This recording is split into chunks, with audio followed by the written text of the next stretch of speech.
Welcome back mga katambalan, mga hot topic and issue pag-usapan natin. Update po tayo kay Barbie Fortes at kay David Licauco na kung saan nga po itong si David ay nag-guest nga po para po sa All Out Sundays. At kasama naman ni David ang mga cast ng Never Say Die at syempre si Jillian Ward kung saan makikita nga po doon sa mga video na nagkukulitan at nag-uusap nga po itong sina Jillian at David.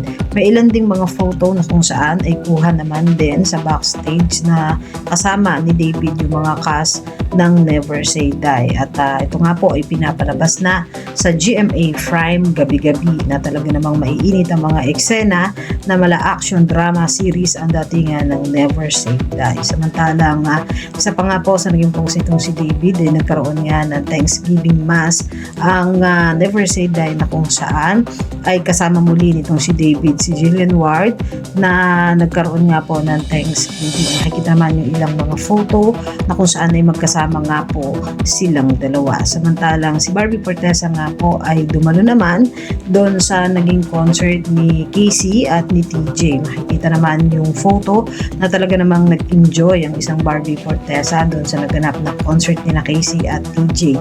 Kasama naman nitong si Barbie, ang kanyang team na si Janra at ang kanyang makeup artist na kung saan ay may mga kulitan sila sa backstage. At makikita ngayon sa naging post itong si Barbie sa kanyang social media account na talaga namang nag-enjoy sa concert itong si Barbie. At po yung mga update natin ngayon kay Barbie at kay David. Kayo mga katambalan, ano masasabi niyo? Mag-comment lang sa comment section at pag-usapan natin. Yan ang mga hot topic and issue dito lamang sa Tambalang GK.